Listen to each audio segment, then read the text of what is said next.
मध्य प्रदेश की राजनीति में आने वाले कुछ सप्ताह बेहद अहम साबित हो सकते हैं। दतिया विधानसभा चुनाव के नतीजों के बाद अब प्रदेश में सत्ता और प्रशासनिक स्तर पर बड़े बदलावों की चर्चाएं तेज हो गई हैं। राजनीतिक गलियारों में अटकलें हैं कि अगले 1 महीने के भीतर मुख्यमंत्री डॉक्टर मोहन यादव मंत्रिमंडल में पहला बड़ा फेरबदल कर सकते हैं। इसके साथ ही मुख्यमंत्री कार्यालय और प्रशासनिक व्यवस्था में भी कई महत्वपूर्ण बदलाव देखने को मिल सकते हैं। दरअसल दतिया उपचुनाव के परिणाम को सरकार के लिए एक महत्वपूर्ण राजनीतिक संकेत माना जा रहा था। अब परिणाम आने के बाद सत्ता के भीतर नए राजनीतिक समीकरण बनने की संभावना जताई जा रही है। सूत्रों के मुताबिक सरकार अब अपने प्रदर्शन को और बेहतर बनाने के लिए मंत्रिमंडल और प्रशासनिक टीम दोनों में बदलाव पर विचार कर सकती है। गौरतलब है कि इससे पहले कांग्रेस छोड़कर भाजपा में शामिल हुए रामनिवास रावत को मंत्री बनाया गया था, लेकिन चुनाव हारने के बाद उन्हें मंत्रिमंडल से बाहर होना पड़ा। ऐसे में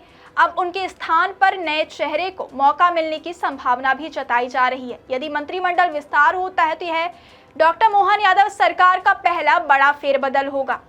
सिर्फ मंत्रिमंडल ही नहीं बल्कि प्रशासनिक स्तर पर भी बदलाव की चर्चा जोरों पर है। बताया जा रहा है कि मुख्यमंत्री कार्यालय यानी सीएमओ में भी नई टीम तैयार की जा सकती है। लंबे समय से एक ही जिम्मेदारी निभा रहे कुछ अधिकारियों की भूमिका में बदलाव किया जा सकता है ताकि सरकार की कार्यशैली और अधिक प्रभावी बनाई जा सके।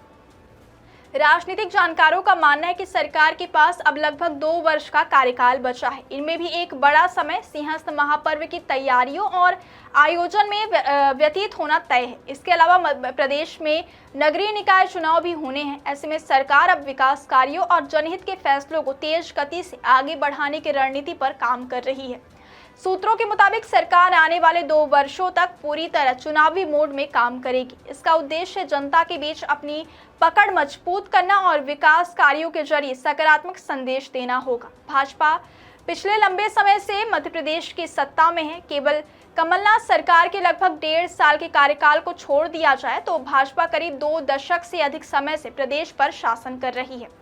ऐसे में सरकार के सामने नई चुनौतियां भी लगातार बढ़ती जा रही हैं। इधर विपक्ष भी सरकार को घेरने का कोई मौका छोड़ना नहीं चाहता। हालांकि राजनीतिक घटनाक्रम और विभिन्न आंदोलनों के बाद माना जा रहा है कि आने वाले समय में प्रदेश के कई नए मुद्दों पर राजनीतिक संघर्ष तेज हो सकता है। सरकार इन संभावित चुनौतियों को देखते हुए अपने प्रदर्शन को और मजबूत करने की तैयारी में जुटी है। बताया जा रहा है कि सरकार ऐसे मंत्रियों को अधिक जिम्मेदारी देना चाहती है जिन्होंने अपने विभागों में बेहतर प्रदर्शन किया है।